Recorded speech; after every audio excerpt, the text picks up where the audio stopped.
Well, thank you, Sander. I don't know what you said, but I think it was probably nicer than the photo anyway. Now we had these fancy presentations of us, and I could see that Carola and Marcus and Lauri, they all looked very nice and young, and of course Sarah was always young and nice, but I looked like strange, so maybe I should tell a story about that. But you know what? I don't really have the time for that today. Even though I got a long time slot to talk, I think we better be at it. But the photo must be something Thomas made up, because it is real. It was not photoshopped. It was one time we were fishing and I got a hook right in my chin, and but that's many years ago. But that was obviously the best photo of me, so that says something about it. Thanks for that, Thomas. I've been working with freshwater fish. I'm a freshwater fisheries scientist, and I was mostly interested in freshwater fish behavior, and started working at DTU already in 1995, and I was a senior scientist there since 2003. So I have a quite long history with that university, and we have been focusing on looking at fish, what to do to manage the fish populations, and quite fast we noticed that there was a big problem with many of our fish populations, and that was these guys here. I just let the ChatGPT give me a photo of a cormorant meeting. This is what it came up with. So you can see it looks kind of gloomy. I kind of like the whole atmosphere of it, but it's just generated by artificial intelligence, so it's not super important. I was here back in 2018 in Tallinn also, giving a presentation very much on the same things, but of course it's 6 years ago, and something has happened in those 6 years. So I'll try to update you a little bit on that. Let's see if we can get this forward. So my main points today will be an overview of the development of the conflict. And then, of course, the most important will be this. This is results. I'm a scientist. I will give you some results. And then I will also try to talk a little bit about this, because I've been super much involved in the whole management conflict, also on the EU level. I noticed that the other speakers were very nice and polite, and gave credit to everybody who helped them. I never do that. I just put my own name on everything and don't ever talk about other people doing anything. But of course they did, and there was a lot of people involved in all this. And when I say we, it's sometimes not even me or my colleagues. It could also be people from another university. But you have to bear with that, because if I go through so many results here, so if I should tell you every time who did what, that will be tough. So if you want to see that, you can read the scientific papers. I have, as I said, a long time, and I'm pretty sure that it's going to be tough for the poor translators, so bear with them, and I will try to speak a little bit slower than I normally do, but it may be hard. So I said to Sander, he can stop me if I speak too fast. All right, so let's go into it. Here's a little front of a magazine in Sweden showing you that the cormorants were already a problem way back in Sweden. In Germany, we have this little report saying that it's a never-ending story with the cormorants and the fish, and a lot of us who works with this feels that this is true. This is really a never-ending story. This was from 2009, you can see, and it's still going on. So there is a conflict that goes on, and it's not only in few countries, and it's not only here with us. Even in the US, they have a different species of cormorant called double-crested, but they also have big problems with them.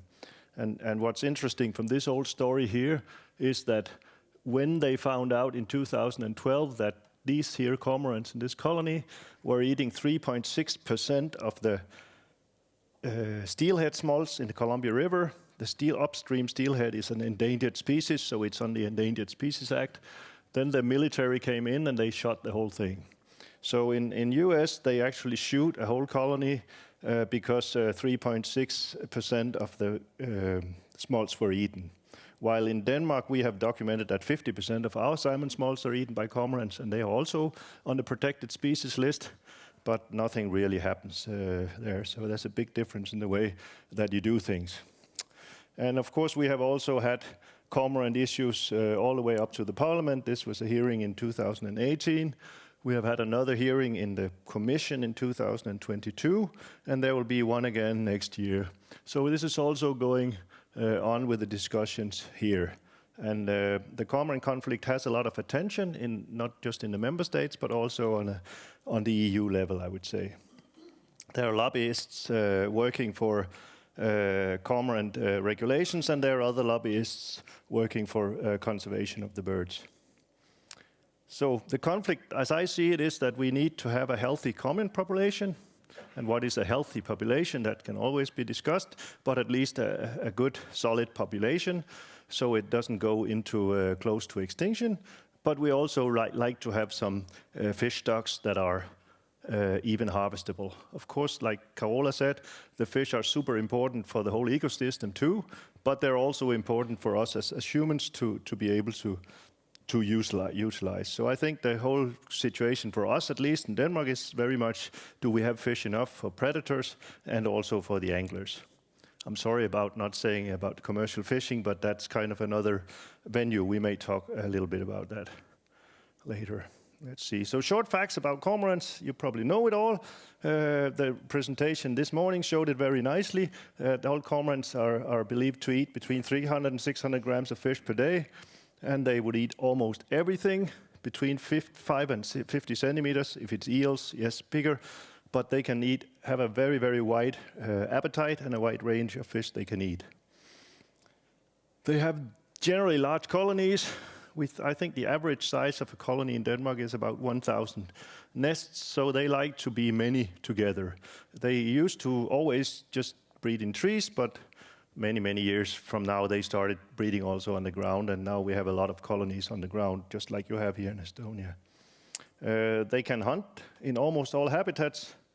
That's also a very special predator who can do that from very shallow water where they go around and just pick out small fish, and they can dive down to, even down to 80 meters is the record I've heard, but they can easily go down to 30 meters and catch fish there. So they have a wide appetite and also a wide range of habitats they can forage in. And they can fly up to these 30 kilometers around a colony. So if you have a breeding colony, you can draw a circle around and say this is the area that might be impacted there. The natural enemies for the cormorants will be martins, fox, sea eagles, even otters. And up in the north where we are, the breeding birds are the ones that cause the conflicts. But in the south, it's the wintering birds. At least that's how it used to be. This is also maybe a little bit old slides, because it seems that more and more birds keep staying with us up here in the north the whole winter. Plus, there's also more and more birds that actually start having breeding colonies further down south. So in all ways, there's an expansion of range for the cormorants. And yeah, they cause the conflicts all over EU, but very little research is done. That's the complaint I always make, that there's so little research, and that's probably also why the little research we have done have been used so much, because there's just too little of it. So we need much more of that. That was just the photo I found today about the otter, because somebody said, can an otter really eat the cormorants? And we have found that more and more that the otters have found out that there's no fish anymore, but there's some cormorants, so maybe we can start feeding them. But of course, this is a special case, but they do that. They really actually try to eat them. So maybe that's something to look for, because we have lots of otters in Denmark too. All right, so if we go up in the helicopter, then we have these old maps of the cormorants. And of course, we should have said from the start that when we talk about cormorants in this room, it's always the Carbo sinensis that we talk about, the small subspecies, while the Carbo, the big subspecies, is the one with the black dots here living out on the coast. They did that back then, and they also did that still here in 2008. While the red dots are the Carbo sinensis that has made a tremendous increase in numbers, colonies, and also expanded up north with their colonies. So there's a massive expansion. And you can see it here from numbers. This is also old. You see it goes only up to 2014. Problem is we haven't counted cormorants in the whole of Europe since then.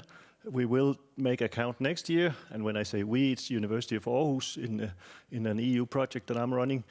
So we are going to get a new number here. And we expect that to be significantly higher, not the least because of Estonia and Sweden, who have managed to somehow increase their number of cormorants very much. So that's going to be a big issue. But you can see it's quite interesting. We have two subspecies. They look alike. The one is totally stable, and the other one goes bananas. So there is something going on with these sinensis. I have no explanation, but it would be very nice if we could get one. So if we go back to my place at home, which is of course what I'm going to focus most on, is results from Denmark. Here we have the colonies. You can see we have them everywhere. Even in Bornholm, there's a colony now. So we have a good coverage of birds. We think that in the autumn, when we have a max number of birds, we're up at 250,000. And maybe in the winter, if it gets real cold, we only have about 15,000. But that's in between there. On average, you can say that we have 100,000 birds feeding in Denmark every day throughout the year. So 100,000 is like what I tell the fishermen, this is what you should count for, because that's what they will be eating there. And the number of breeding pairs in Denmark is quite a different story from what you have. You saw the same here, and then it kind of leveled a little bit off, and then you guys were going just straight up. But you see what's happening here is that we also reached these 40,000 pairs all the way back in 95. And then it basically leveled off. And then we actually had a drop here in the cold winters and that, and now we are stable about these 30,000 pairs. So you can say, oh, why do you complain in Denmark? You have less cormorants now, much less cormorants than you had before. Yeah, maybe we have at least less breeding pairs, but maybe we have more cormorant days because we get more and more birds from the north wintering with us, and they also spend more time on average. So maybe actually the number of fish or the amount of food being eaten is the same. But I put a little bar down here to show you that this is the time span where we had seen an 78% reduction in fisheries. And that's, of course, not all fisheries. Those are coastal fisheries. And when you work with fishery statistics, it's always difficult because it's never really divided the way you want it. So what I could look at was just the number of people working on boats smaller than 17 meters. But if we look at that, that's the blue line here. You can see this is 95. That's exactly where the cormorants reached the roof of the fish availability, and then you saw the fishing just go down and leveled off with hardly anything left. So that's also an indication. This is not a proof that cormorants were causing this, but it's actually totally correlated in time. And nowadays we have so little coastal fishing that it's not really significant for anything. It doesn't have any impact as far as anybody knows, because so little fish are taken home. So who has actually the problems with the conflicts? Well, it was the pound net fishermen first. In Denmark, pound net fishing like this was really a national sport. It was done for eels and for mackerels and herring and everything. And it's a very, as you probably know, the ones who work with this, it's a super sustainable way of fishing. You don't use big boats. You don't use a lot of gasoline to go out. You just take your tiny little boat, go out, empty your net, and the fish you need, you take, and the rest you can throw out again, and they will all be alive and fine. Until, of course, cormorants came, and then they will eat them up. So cormorants was a super big problem for our pound net fisheries. And basically that fishing disappeared. And we only have very, very, very few left now in Denmark of these guys. Then we have the recreational net fishers complaining also on the coast. Then the anglers starting to complain, and now we even have the concerns about biodiversity, and also, of course, like Carola told about reaching our obligations for the Water Framework Directive. So this is kind of the evaluation of this conflict. So to do something about the conflicts, if you were going to be allowed to shoot or regulate cormorants, you need to document impact. So that's, of course, what they come and ask us scientists about. So they said, can you just prove that this is a problem? And yes, we can try, but of course it's difficult because you go out and you prove things that have already happened. For example, you come out to a lake where there's absolutely no fish, and then they ask you, can you find out why are there no fish here anymore? And of course, that's difficult. And again, we have a big problem in Denmark that we don't have fish enough to study. And if you finally find a place where you have fish, then the reason that the fish are there is because that's for some reason there's no cormorants right there. And then you look at it and then you say, oh, there's no cormorants here, but there's fish. But that's not really the way it should be. So it's very difficult to make these studies, you can say. And we have a high variation, of course, from year to year to be expected. I do a lot of tagging experiments because it's a very suitable way to document these things. And of course, then I need to make sure that when I capture, handling, and tag the fish, that they are still doing exactly like they would do if they have not been through this thing. And of course, you need some statistical confidence. And the big problem here is the funding. We never ever get money enough. I asked for money for a big project recently from one of our private foundations, and they say, yeah, it was a great project, but we have to decline it. I say, why did you decline it? We don't give money to fish. Fish is not part of nature. Fish is food and should be dealt with by the fisheries minister. And that's what we see a lot of time. It's almost like fish are just not part of nature, it's just food. And therefore, nobody wants to really fund these studies. But I shouldn't complain anymore. Now we got some money, so we should be fine. The method that we've been using has been much in terms, as I said, of tagging, from these tiny small coated wire tags and up to radio tags and acoustic tags and small pit tags. So those are basically the different tagging methods that we used. When we look at an estimation, this is of course just a coarse estimation of who eats the freshwater fish in Denmark. You can see that we have a grebe, heron, mink, otter on the list, but it is the cormorant that has the biggest capacity. Of course, they find a lot of their food on the coast, but these guys actually do too. But the cormorant is the population with the biggest appetite, you can say, and the biggest potential to really do some impact on the fish.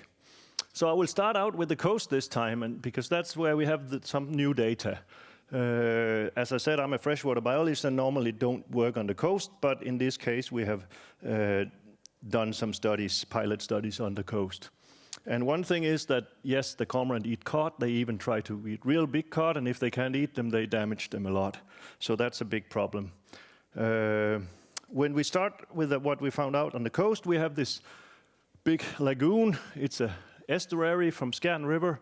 Our main salmon river, the most important salmon river anyway, goes out here, goes way up here, and comes out here, and the fish have to swim out to the North Sea out here. And there's a sluice in here, so it's kind of regulated. And the salinity in here is quite low.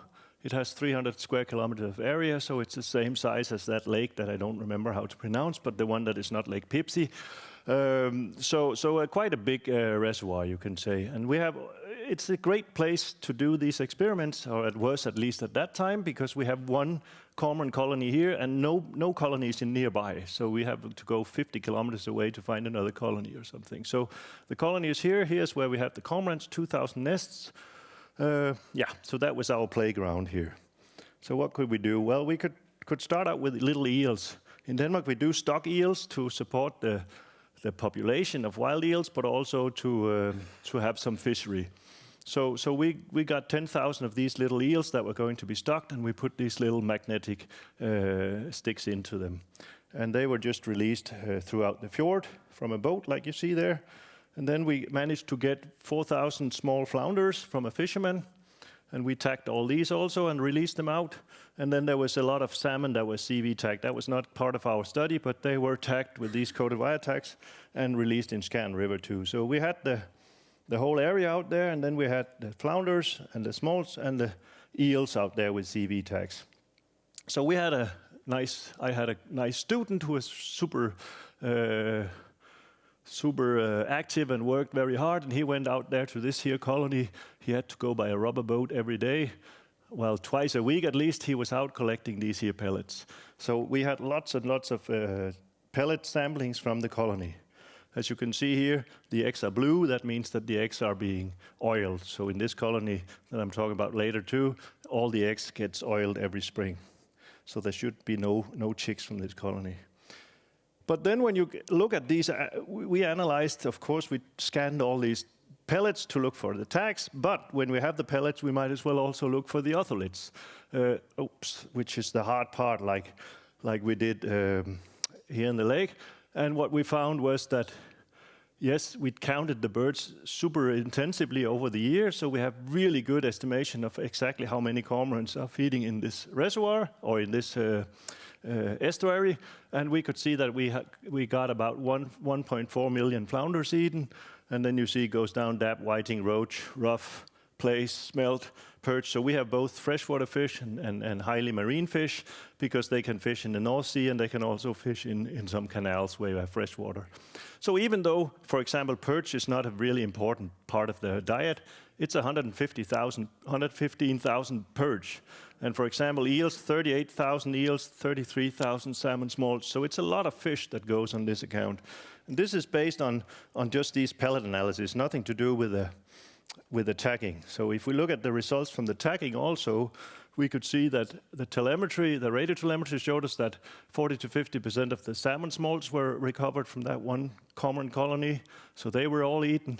The coded wire tagging showed us that 40 to 50% of all the eels were eaten just in that 1 year. And most surprising was that all of the tagged flounders were basically eaten in 2 weeks. And that was pretty crazy result. But we found out that the normal recruitment of flounders for this whole area was about 1.5 million small flounders per year that came in from the North Sea. And we saw that the cormorants ate 1.4 million, so it's not so strange. There used to be a fishing out here, a commercial fishing, up to 1,200 tons of flounder every year was caught by the fishermen. And during this here study, they caught about 600 kilo. So fisheries also there that was absolutely crashed. And as you say before, the pellet analysis showed that a lot of the fish were eaten. So this was quite surprising results for us, and we thought, okay, this is likely a very special situation in that reservoir, or in that lagoon there, because this cannot be normal. But anyway, we have published this one and looked at it. And small predation is something we have looked on a lot. I did, this is like a sample study out of 26 individual studies all the way back from 1997 and up to present day, and we found that on average 47% of our smolts are eaten by the cormorants. And those are from different areas with different methods. We have both hatchery fish, wild fish, salmon smolt and trout smolts in this box. But basically we can say that almost all the places we look, cormorants have a great big impact on the salmon stocks. And the ones of you who know about fish would know that when you have a 50% reduction of the smolts, you also get a 50% reduction of the returning fish, because there's no density dependence once they come out to the coast. So this is really serious. It's not just something that can be compensated by growth or something. So what happens out there? Well, actually I got this little video from Skjern. This is from the mouth of Skjern, and it was actually from this spring. And you can see this is where the river comes out into this big 300 square kilometer estuary. And the interesting part, now that we heard about the smelt that Lauri talked about, here was a big population of smelt. I remember the first years I did smelt studies here, we caught so many smelts in our fikes that we could not find our trout, because there was tons of smelts in. And we had a huge run of smelts every year. Now it's about 10 years since anybody saw one single smelt in here. So they are absolutely eradicated. They just don't exist anymore in this system. But of course, this was not a normal day. It's not every day that we have that many birds there. These are birds that gather on their way south, but it's still quite impressive to see that many. We have another study that I wasn't involved with. This is Else, one of my colleagues, but they looked at flounders around a cormorant colony. So they looked in like the halo, 20 kilometers around, and they saw that there was a very big reduction in the survival of the flounders when you got closer and closer to the colony. So if you were within 10 kilometers of the colony, your chance of surviving was almost zero. The cormorants really like these flounders. Let's see, what more do we have? Yes, we did a study with Swedes and Finnish scientists also, looking at fish in the Baltic Sea, and this is like an overall thing. This is very much a modeling thing. You know how many cormorants and seals are around, and you know how much they eat, and then you look at how much they eat in terms of perch and pike, which is really important for the Swedish fishermen, and then you compare to the fishing. And the whole idea here was that Sture Hansson here, he said that if we think that fishing is so important, that we regulate fishing and regulate fishing and regulate fishing all the time, then we have to see that when the cormorants eat so much more than the fisherman takes, they have to somehow, they need to have an impact. So it's pretty stupid to say that they have a big impact and regulate, and then to at the same time say, oh, these guys don't do any difference, because of course they do. And the problem is that when these guys are catching a kilo of perch, they have to make sure that they are big enough. They have to make sure it's outside the spawning season and that they are in the right areas and the right time. These guys, they don't care. They just eat everything at all times. So maybe the impact is even much bigger. So this was just one type of study that can be done. So when we look at the Baltic, which is important, and it's become increasingly important for us to try to find out what happens to the Baltic cod. This was one of our surveys trawls in 1987. I wasn't involved in that, but you see this is how it often looked. Lots and lots of big, nice cod. And then this is what it looks like in 2020. The same place and the same stretch has been fished, and this is what we get now. Small cod that are really small and skinny. So something is really, really wrong with the cod there, even though nobody's fishing for them anymore. So we thought, okay, maybe we should try to look at that in a model level. So this is one of the few things that I'll present for you that I didn't do with rubber boots, but actually with a calculator and a computer and sitting down. And then I say, okay, we know the number of cormorants that we have in this relevant area, the Western Baltic. We have information of the time they are there, and then we actually know how much they eat, and we also have the proportion of cod in the diet from 2 different studies.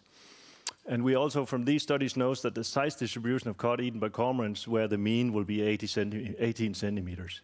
So if we look at the studies here, one said 14%, the other one said 80%, then I say, okay, let's assume, just for fun, let's assume that 20% of all they eat in weight is cod. Then that means that the Danish cormorants eat 24 million individual cods per year in the Danish part. And then we can say, okay, 24 million, that sounds like a lot. Does that impact the population? And I asked my colleagues who work with ISIS, and they say, yeah, because we think the whole recruitment is between 4 and 17 million. So this is a huge number. And then I say, well, we don't even have the Polish or German or Baltic countries' cormorants in this equation either. So of course, the number gets even bigger. And it's not so strange. It can actually be that the cormorants do eat 40 million small cod a year. The thing is that when we come out and monitor to make an estimate, they have already eaten a lot of them, so you don't get the right picture. But at least that shows that, yes, potentially, cormorant can be a huge impact on the cod out there. Then we could say, okay, then we can look at it another way and put these nice little pit tags in the cod. Of course, the problem is to find some, but I was really lucky to find one of the last pound net fishermen on the whole coast here. He is down here in this area, and he's actually giving us some fish. So we did a pilot study in 22, and we have repeated this this year in 24. And basically, we just set up a little camp here, and he empties all his nets from out here, takes the fish in, puts them in a big tank here, and then we collect all the healthiest, biggest, and not biggest, but healthiest and nicest looking ones, and then we pit tag them and release them again. It's super simple. You just take the fish, put the pit tag in, let them revive, get them out, and then you wait and wait and wait for almost a year until winter, and then you can go into the colony and look for it. So here's the number of cod that we tagged the first year, 2,240, and almost 1,000 flounders. And you can see the size of the flounders are very much centered around this less than 20 centimeters, while the cod is centered around these 18 centimeters. So these are all fish that the cormorants can eat. Maybe not over 20 centimeters here, but all the rest. And then you basically, as I said, just wait. And then, of course, you have to go out with your scanning device, something we've used for many, many, many years now. We built them ourselves, these here, so they are a little bit wobbly, but they work pretty well. And for 23 millimeter tags, we assume that we can find about 40%. The range of the pit tags is only like this. So you have a tag that never goes out. It doesn't use battery, but you have to apply a field to register it. So it's difficult in type, you know, can see this is under the common colony at the lake. Super difficult to find anything here. Super difficult if you have the trees over the sea. Like here you have the nests, some of the common nests are out there, and what they puke out will come out in the lake and we will never find it. So this is really difficult situation. So we were really hoping to find maybe 10, 15, 20 tags, so we had something to work on at least. But what we also found out there was otoliths, just lots and lots of otoliths lying around on the beach in the lake. And they were all from cod, as you see. Mostly these are cod otoliths. So that also shows us that these guys in there, they certainly eat a lot of cod, that's for sure. So we actually managed to find about 800 of the tags in the colony. We did maybe 5 or 6 scanning every time we get a little more and a little more. We also scanned a lot of other colonies. We found a few here and there, but the most of them were in this one colony with 500 nests. So it's not a big colony at all, but also not too small. So all in all, we find 26% of the cod tags and 23% of the flounder tag. This is a gross result. Of course, you know you can't find all, and if we say that, okay, we use this 0.4 probability of finding it, we end up at 65 and 58% mortality. So again, a very, very high predation pressure on these fish. From this year, we have done the same, plus something extra.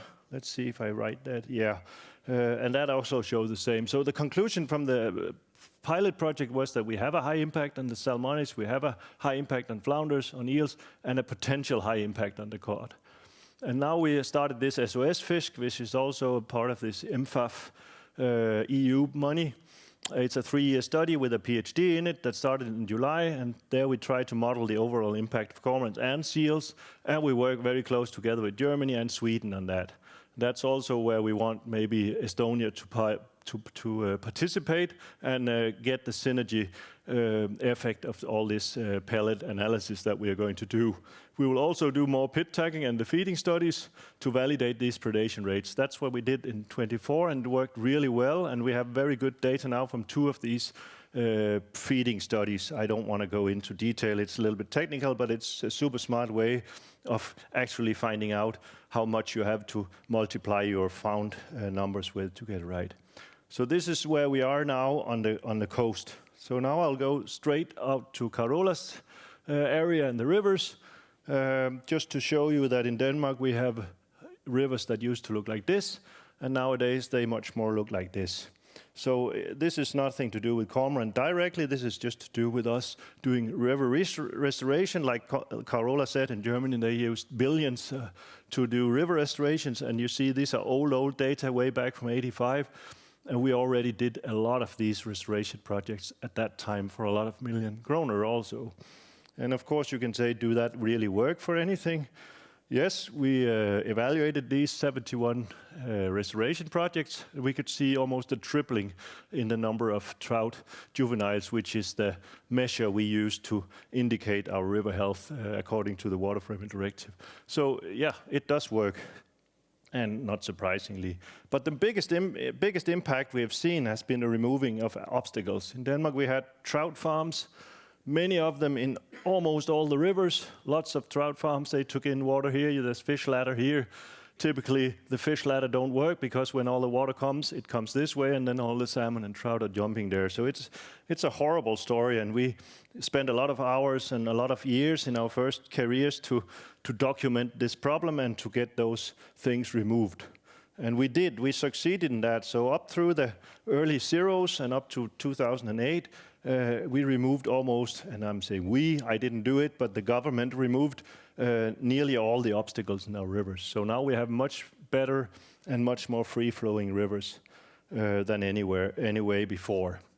And a way to do that, of course, a small dam has been removed here. You build it up with rocks, you put gravel in, and you make a nice little area that is so needed for salmonids spawning and so on. And we have a lot of local people involved in that. It's a big, a recreational sport in Denmark is to participate in these river restorations. So lots and lots and lots of volunteers spend a lot of time doing that. And the success has been great. It worked very well. Here's also some other restoration projects. You can see how much 2,600 complete restorations done. So it's not in a small scale, it's really big. This was a major sea trout river where Kim and I was doing studies way back, and this is how it looks now. So we solved many of these problems. Our water quality has also improved a lot over the last 30, 40 years. So we have a very good situation in our rivers. And one way to show that is from this Villestrup River. It's not a big one, it's 20 kilometers long.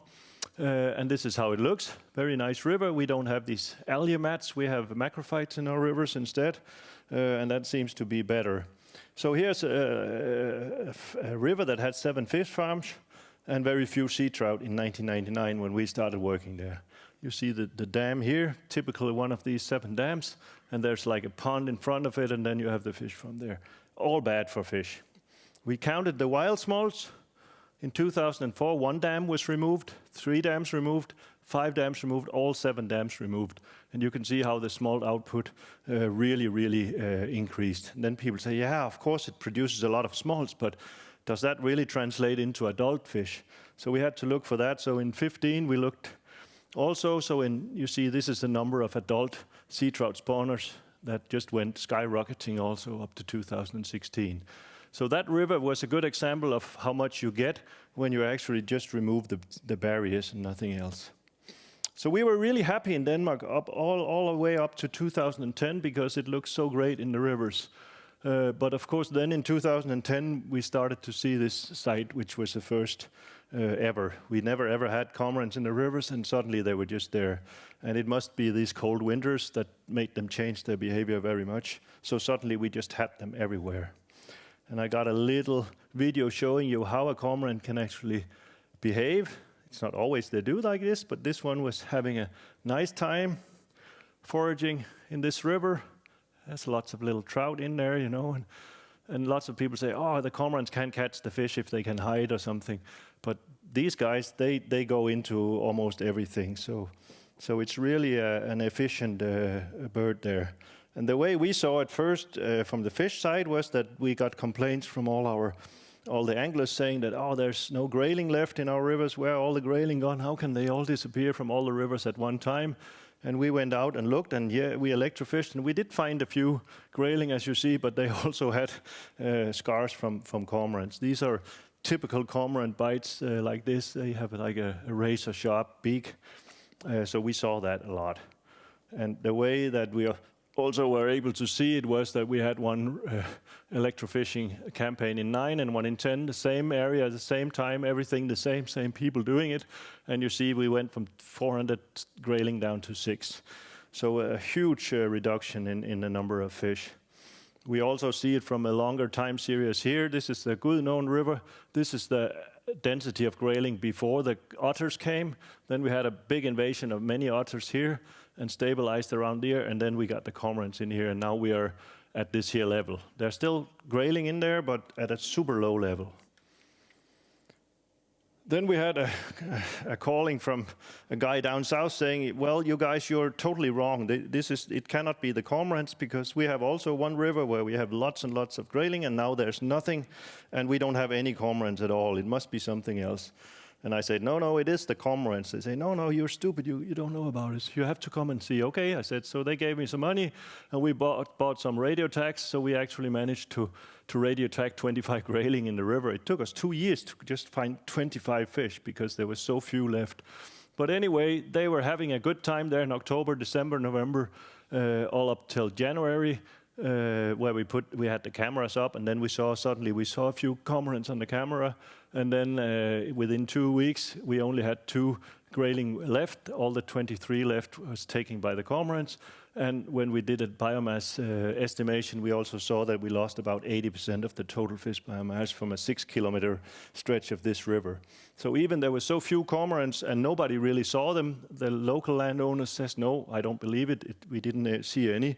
They were there and they were taking their fish. So they were just really, really efficient, especially if you have a suppressed fish population already. And this is also how it can look sometimes in our rivers. This is from another salmon river, a very famous Danish salmon river called Storåen. And you see this guy came down to look for the salmon, and this was what he saw instead. And I know it's quite bad quality, but you can see how many birds there are, and that they even come up with fish in their beaks. And of course, if they are just in that river for a few hours, they will be absolutely cleaned up in terms of fish. So we saw more and more of those things, and people are, of course, concerned about that. Just for the trout, it's also a part of the rivers, is the brown trout, and we also found a lot of brown trout being eaten, and we did some studies that we published looking at trout. So trout was also a big problem. They seem to do okay in terms of reproduction, but it's the bigger individuals that lack. We don't have any brown trout over 30 centimeters basically in the rivers anymore. They used to be very normal to have a lot of those, but they have also gone with the cormorants, and they have not come back at all. So if we go from the river to the lakes, that will be pretty short because we only have basically one study of that on the lake fish, and that was a study done again with the pit tagging, like you see here, and then we searched for the pit tags, and we tagged a lot of fish, and then we actually, as a bycatch from another study, we found more than 1,000 of these lake fish pit tags in the colony, which was far away, as you see. So we didn't expect to find any, but there was 1,000 tags out there. And then that gave us a data set that we can really look at how much were eaten. And you can see roach is popular, like you say, up to 32% of all the roach tagged were eaten. But then perch were much more popular, and pike was also popular. So it doesn't really fit with the situation we saw in your lakes, that roach were a preferred thing, because here they were really not. It was much more perch that they liked to take. And as you can see on the perch figure here, this here is the number of individuals tagged, and this here is the proportion of the tag that we found. So you can see if you're up there in 25 plus centimeter perch, you have a very, very big risk of being eaten by cormorants. But if you're small, you don't have such a big risk. So again, the cormorants seem to really like the large perch. The same with the pike. Not so that all the big pikes, you can see a pike over 50 centimeter is basically free from danger, zero here. But if you're between 30 and 40 centimeters, you're in really big trouble if you meet a cormorant. So they like those too. And as you see, they don't care so much if they're pretty big or not. They are very good at swallowing them. I mean, it's almost impossible to understand if you see a bird and a fish this size together that how they can handle them, but somehow they must get them down, because otherwise we wouldn't find the pit tags in the cormorant colonies for sure. So I was thinking, okay, now we have these cormorant in our rivers. They eat our smolts, we know that, but everybody are concerned about our salmonids. So what about the in-river predation? What about the predation on the fish before they become smolts? So we made these here exclusion studies, just like Carola is going to do now in Germany. And you can see it's quite short stretches, because we're mainly looking at small juvenile salmon and trout. And then we have areas where we have cover and area without cover. This is one area without cover, and then we have cameras up. This is photos from these game cameras, and you can see we both have a cormorant and a heron here. And we managed to keep the cormorants out for one full winter from October to March from the area. Not a single cormorant was seen under the net. The heron goes under the net okay, and the salmon like to spawn right outside too. That doesn't matter, but you get nice photos of such with such cameras. But after 2 years of trials where we had those 4 sites that we changed over winter, so this is a combination of 4 sites in 2 winters. We found that if you have a cover net, meaning you keep cormorants out, you have a average survival of almost 50%.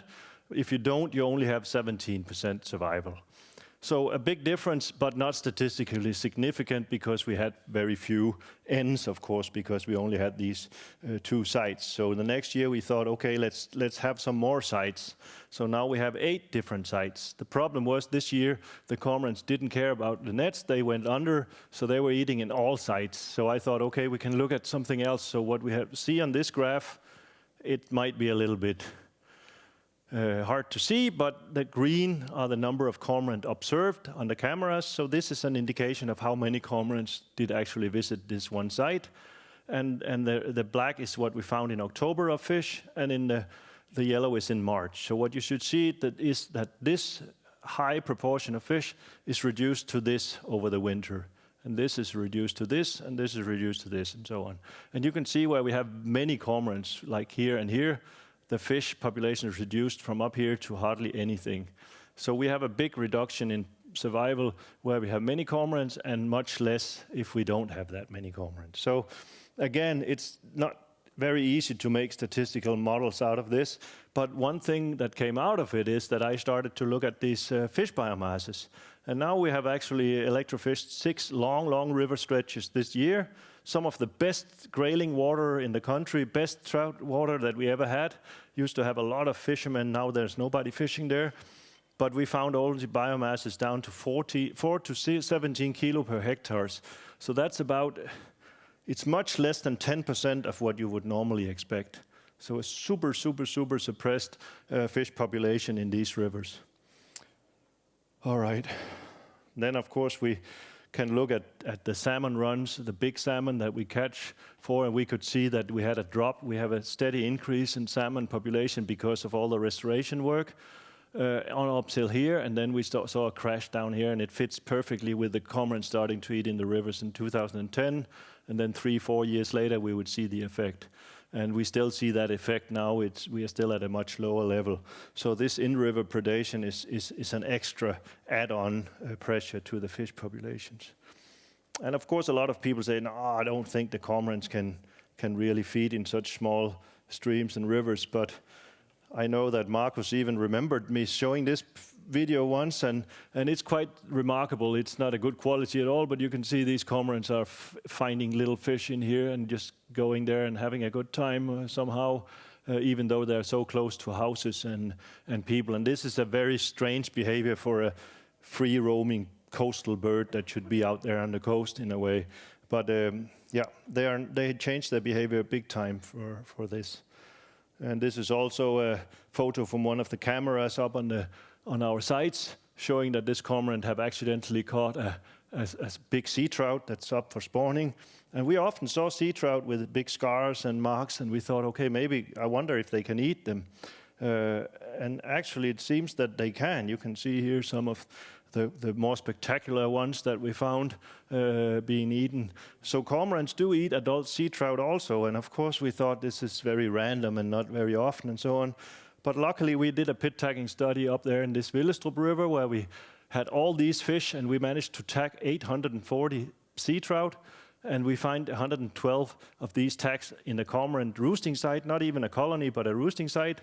And there you can see, this here are the number of fish tagged in the size distribution of the tagged fish, and here you can see what we found. So up to 50 centimeters, they get eaten in a high rate. So even up to half of the population of 50 centimeter fish are eaten by cormorants. So they have a big impact on the fry, they have a big impact on the juveniles, smalls migrating out, and they also have a big impact on the spawning fish.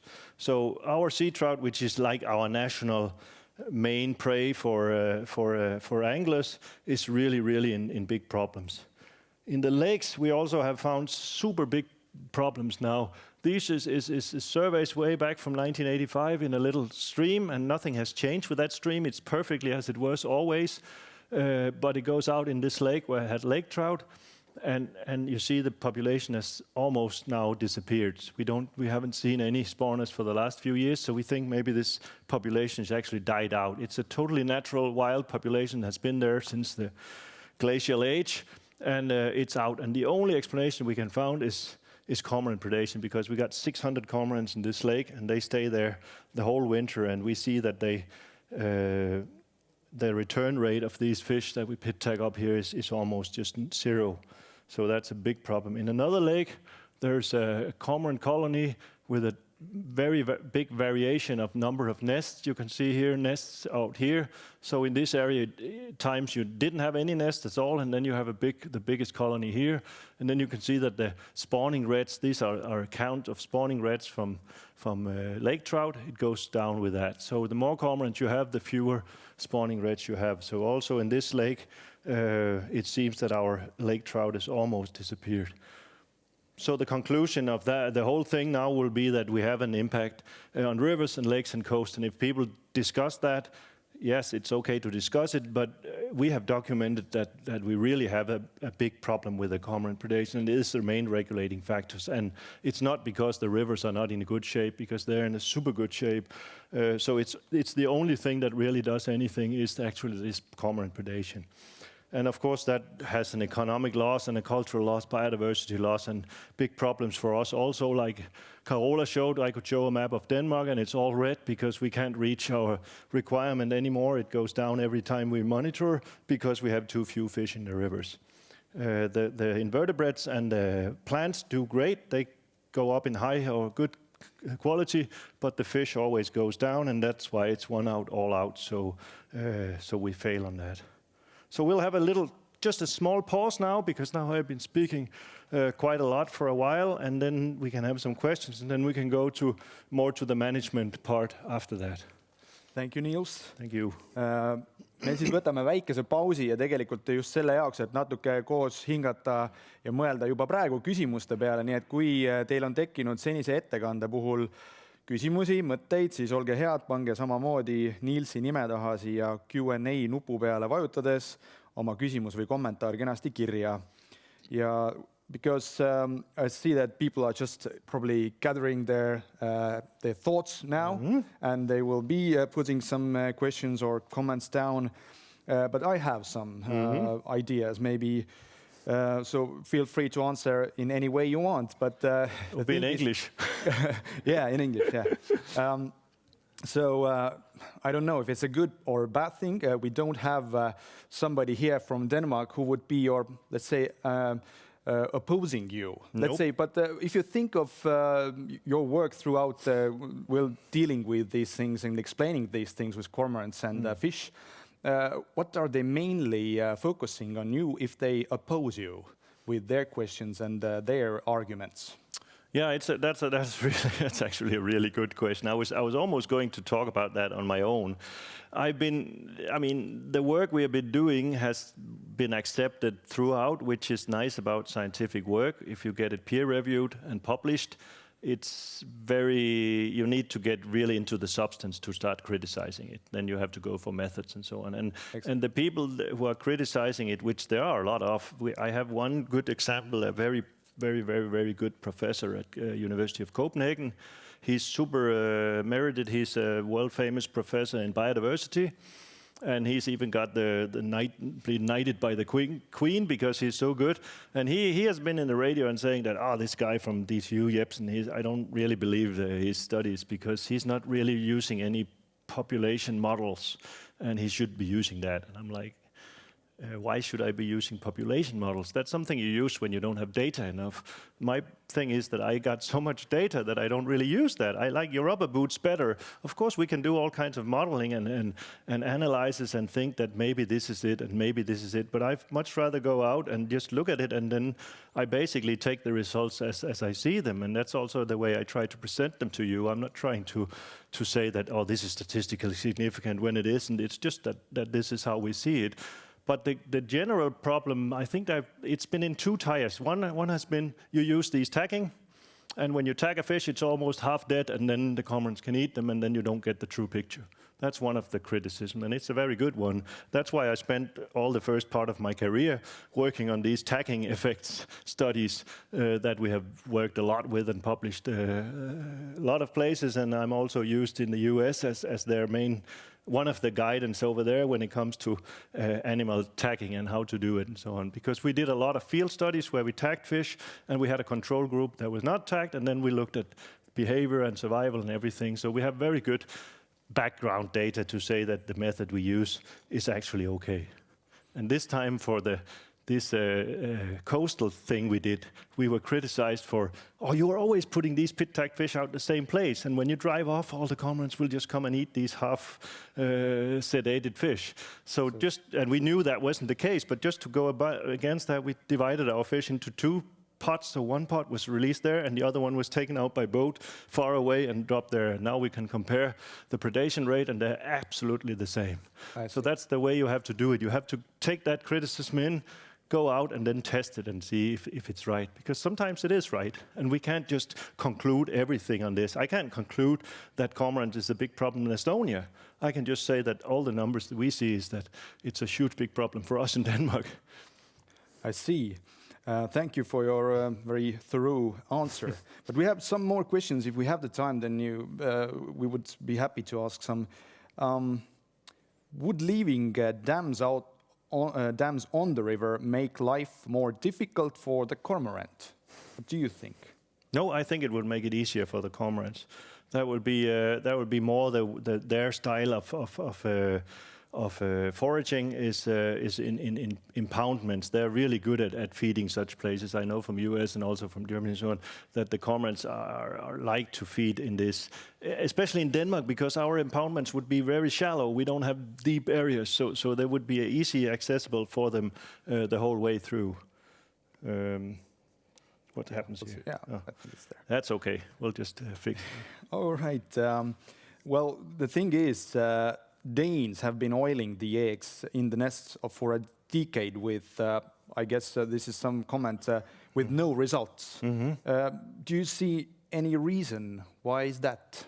Yeah, it's because we have a great big European population, and as soon as you leave some out from one area, there will come something else in. As long as we have a population of animals that are only restricted by their food resource, they will fill up. So even if you reduce the number in one area, the best ever example of that is Bayern in Germany, Bavaria. Way back, they decided in Bavaria, we don't give a damn about European laws. We don't want these cormorants in our state, so we shoot them all. And they counted and said, we have 6,000 cormorants. Okay, we shoot 6,000 cormorants. They did that the first year. Next year, shoot 6,000 again and 6,000 again. And they kept shooting 6,000, but there was always new birds coming in because those were wintering birds. So for them, it didn't do a difference. And that's exactly the same thing we saw in our oiling experiments that I'm actually going to show a slide of later. I see. Yeah. It's still coming to this point. Yeah. All right. I think that we have a good question here, but I'm just wondering, maybe we should keep it for the discussion part, as I see a potential here. I should be ready about 20 more minutes, then I'm just about done. So we should have some time in excess, hopefully. Okay, in that case, I might ask it right now. Maybe we just can have a broader look in the end. So the comment goes like this, also with a question. It seems clear that cormorants have eradicated the fish stocks. You have proved that. What happens next? Do you think your studies made any difference, or we just lost the fish and this is end of the story? Public accepts the situation. Well, there is definitely a situation of shifting baselines here.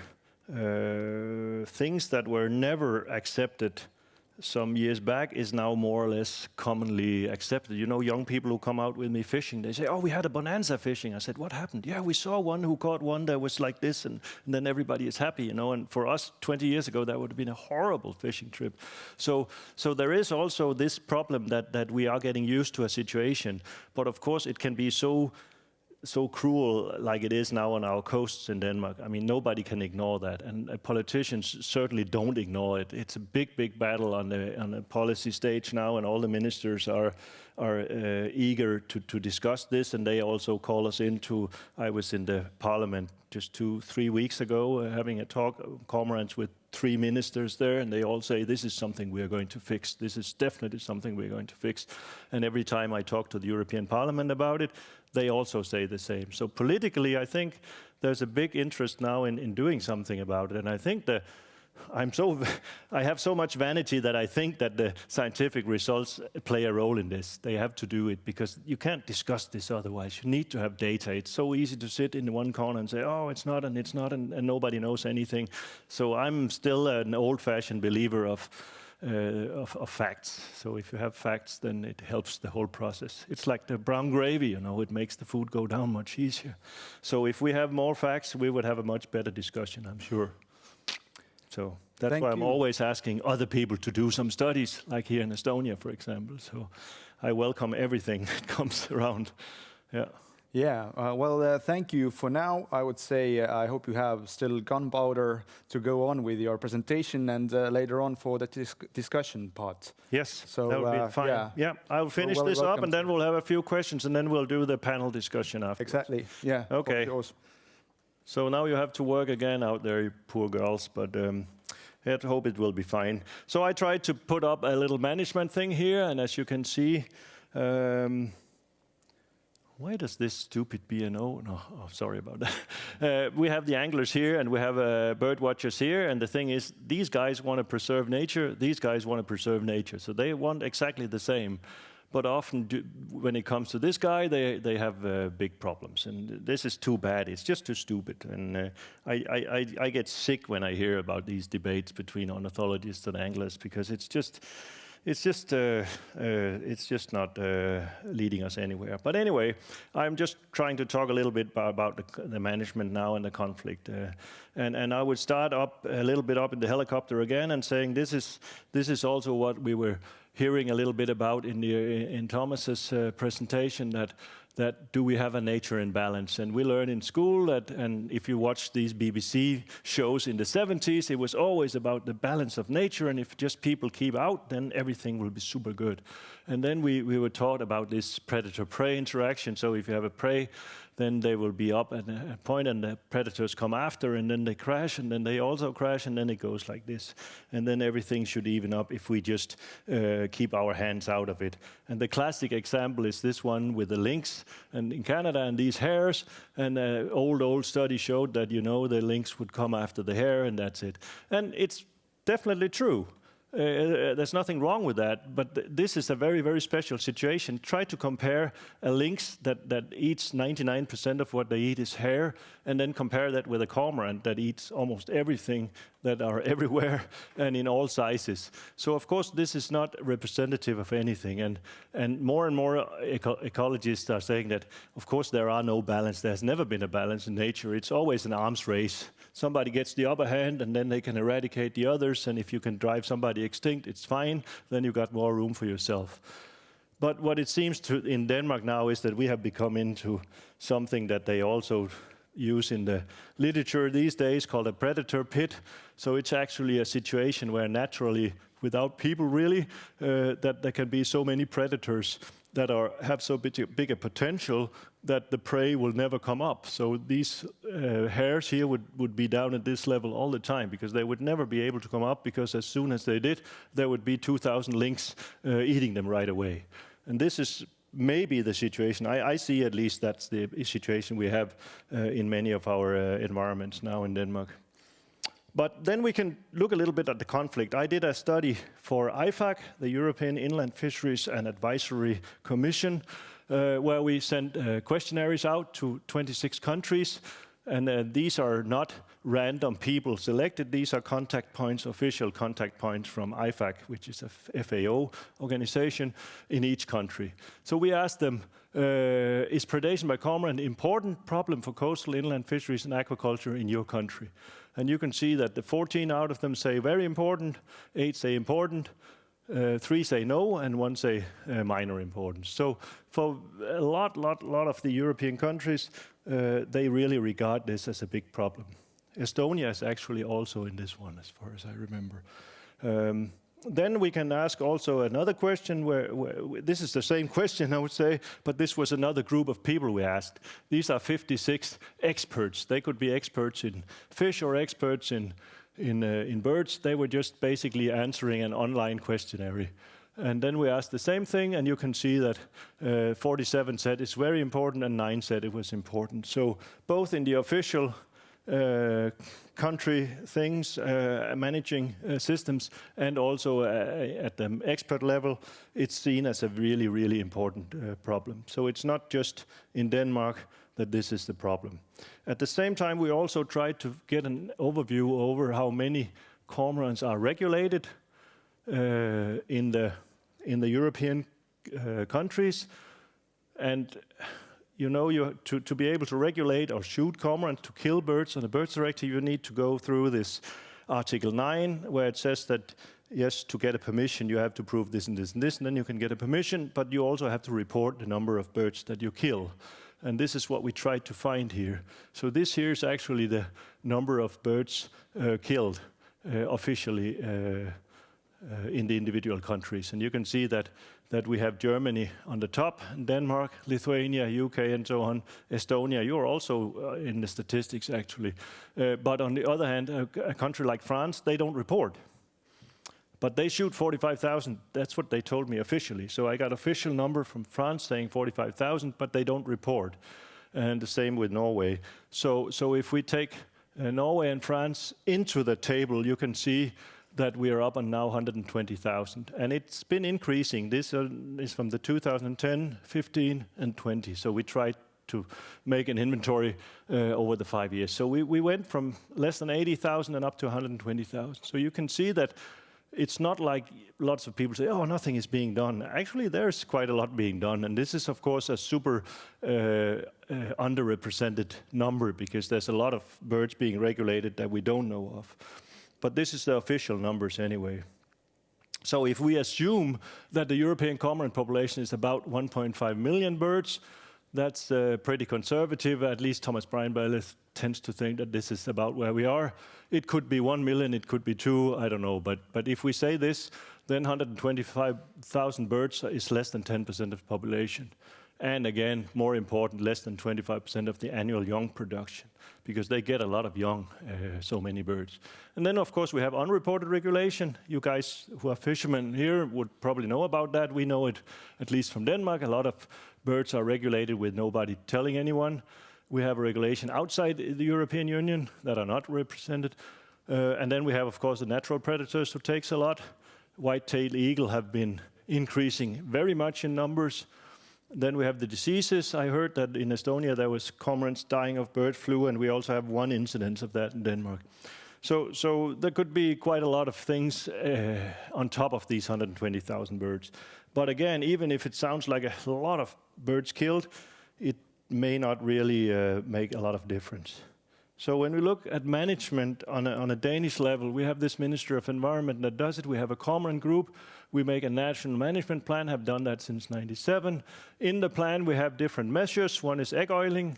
The other one is prevention of new settlement. That sounds kind of like academic, but in fact, you just go out there and wave your hands in the spring, and then the cormorants don't go there. They don't like to be in a place where they get disturbed, so you can maybe have them move somewhere else. We have also had 2 incidents where the government took a big tractor and ran over the whole colony just to remove it. So it has also been quite bloody sometimes. Then we have this protective shooting, which is regulation by fishers and hunters, often together. And then we have this regulation outside breeding season, which goes on in the rivers. That's a new thing, that we can shoot cormorants in the rivers, even in towns. I was out supervising one club that were shooting cormorants, and I say, how can you assign this here stretch as a regulation stretch in our project? Because this goes right through the city, and you have a hospital right there on the riverbank. You cannot shoot cormorants here. Yes, we can, they say. I say, how? Well, the municipality says it's fine, we can do it, and we just use caliber 22, so it goes click, click, click, and so obviously they works fine. They shot a hell of a lot of cormorants there last year, even if it was in the middle of the city. So even in Denmark, with all the regulations we have, things can happen sometimes, you know. And then we have, of course, also a possibility now to go in and regulate birds directly in these roosting sites. So that's kind of the measures that we have in our plan. We have this cormorant group. It's not so important, but these are all the stakeholders that you can think of. Actually, the animal protection have been super constructive and helped us a lot and gave good recommendation to different poisons you can use for killing cormorants and things. So they have been very constructive.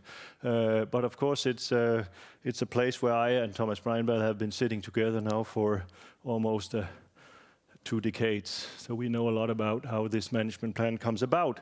The Danish management plan here is the latest one. It's not, because we got a newer, but the next latest one. And you see, it's a real report. We have historical facts, we have info about biology, and we have scientific documentation and so on. So it's actually quite a good document to work on, and it has been okay. The problem is that the last session where we made one, there was not agreement for first time. So now we have a management plan that the whole fish side does not accept, and that's of course a problem. But we try to aim in Denmark for the adaptive management so that we can change things. So when we saw and documented way back that there was loss impoundment, then immediately fishermen were permitted to shoot cormorants the whole year round within 1 kilometer of their nets. So that's a big, nice regulation chance they have. Problem now is that this doesn't give us anything more in terms of cormorants regulated, because we have so few pound fishermen that they don't get anything shot anymore. when we found out that the smolts were lost, the anglers got this permission. So you can see this is again a little bit, Sander, to you, a question also about the scientific work. Does it help? At least it goes directly into here, and it just takes 1 year after I publish the results, and then they get permissions to do other things. So at least it does influence our local management very much. When we could find out that they started foraging in the rivers in 2010, already in 2011, protective shooting was initiated in the rivers to try to keep the cormorants out.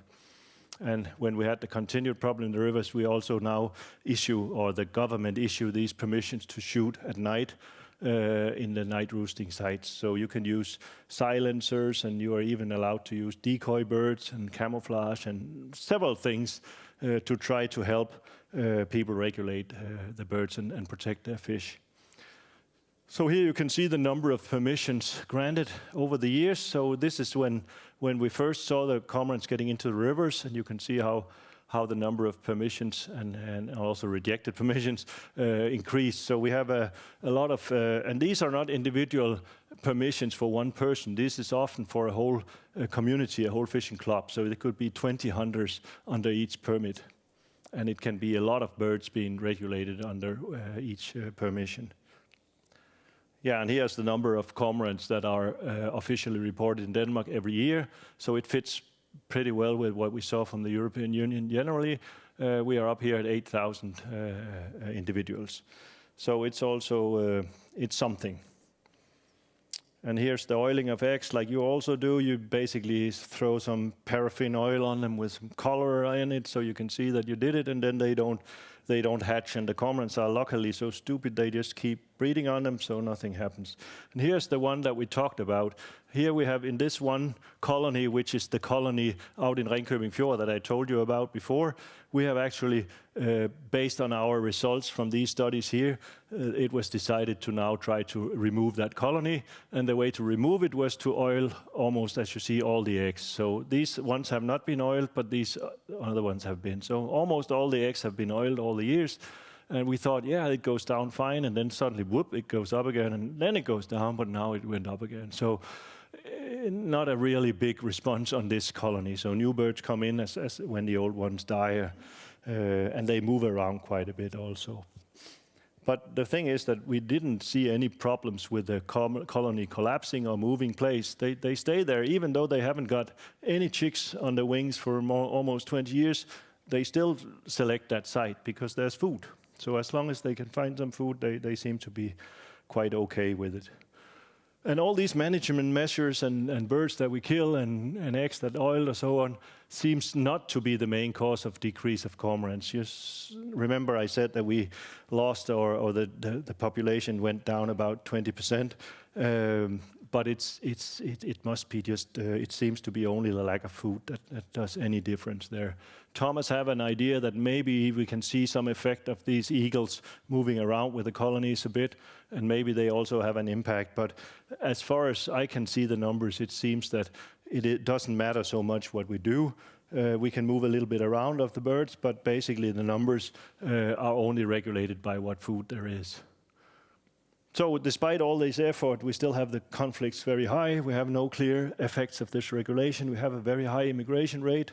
Nordic birds, maybe birds from Estonia, I hope not. I think your birds take the same path like the Finnish, so they go eastern from us, so they wouldn't hit Denmark so hard, because otherwise we would probably have to start some kind of war against you to try to not import all these birds from Estonia. But we do have a lot of moving around, and they change with the temperatures, I guess, and also the how many birds there are and something. They can suddenly change the whole immigration route. So who knows what it's going to be. And as I said, the new management plan is not backed up by the fish side. And we would really like to have a common EU management plan. We think it's quite bad to have so different management in different countries.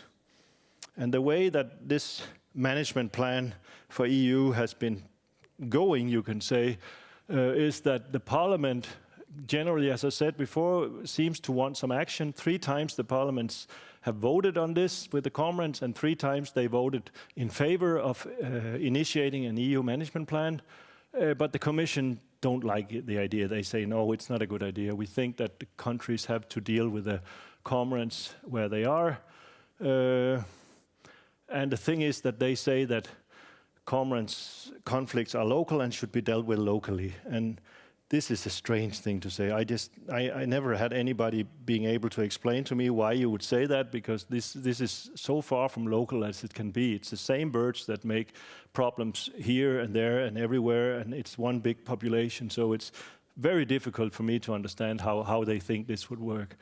Some member states really trying to reduce the numbers, especially Hungary, Germany, Sweden, and Denmark are really putting a lot of money and effort in to try to reduce numbers of cormorants.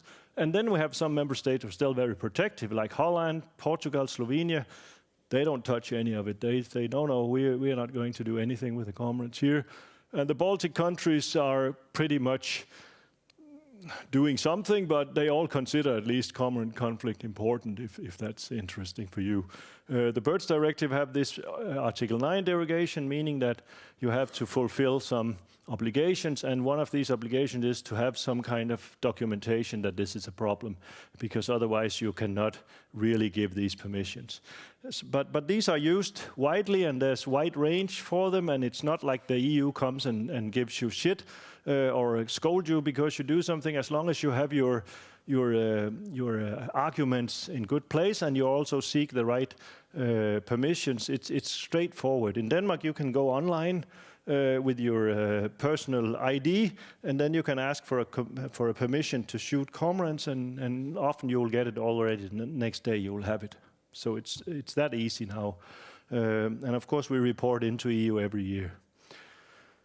One thing so this is where we do now. This is all there is in terms of management of cormorants goes under this paragraph 9 derogation. There's nothing else in that.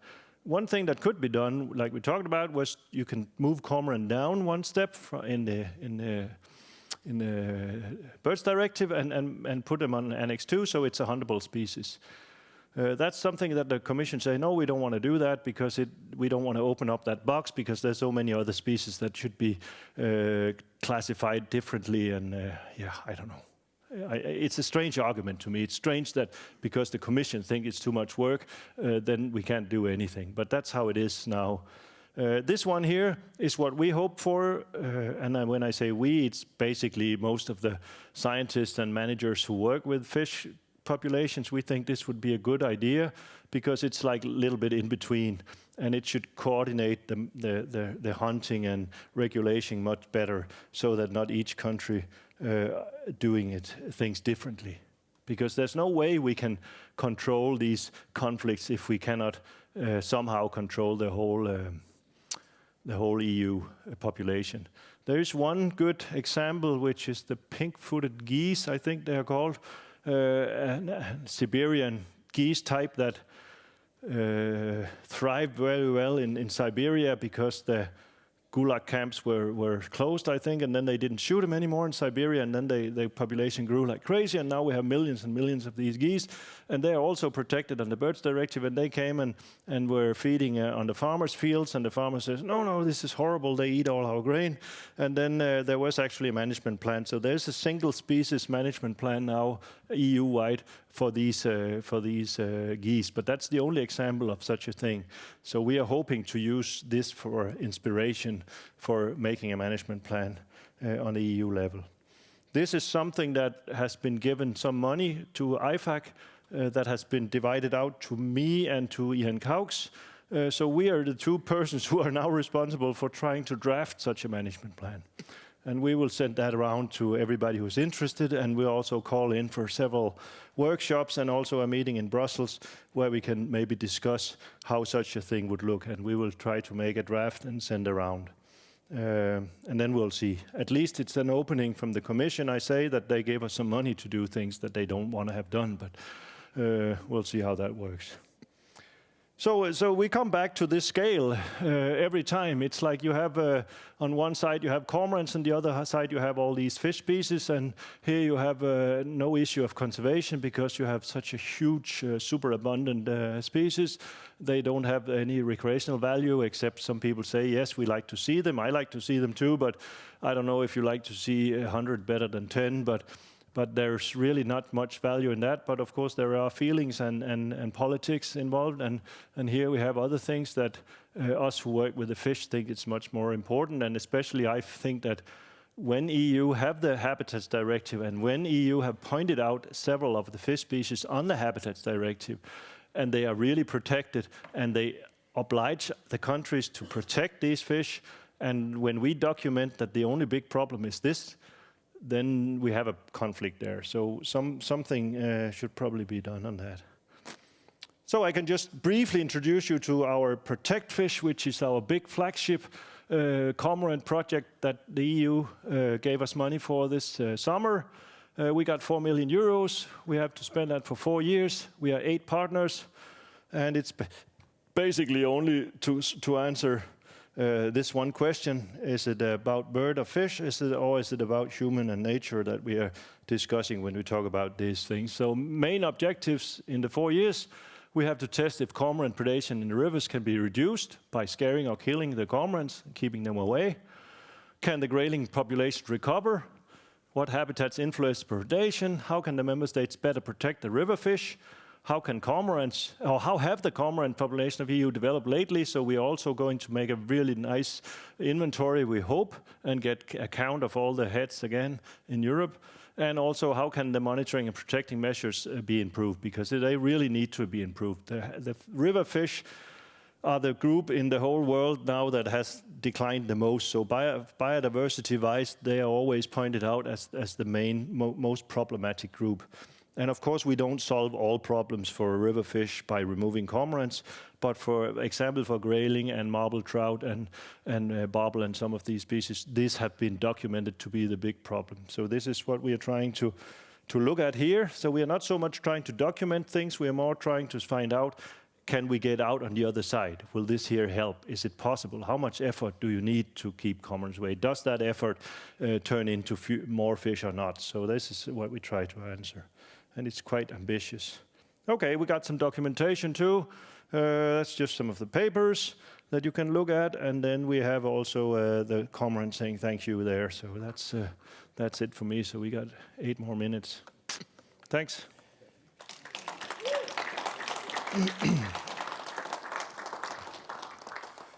Thank you once again. And I guess we have questions probably coming on for our discussion. Very nice picture, though, I must mention. Yeah, some people think it's not so nice, but I mean, it's the way they are, you know. Yeah. You can but it definitely attracts the viewers' eyes, I would say.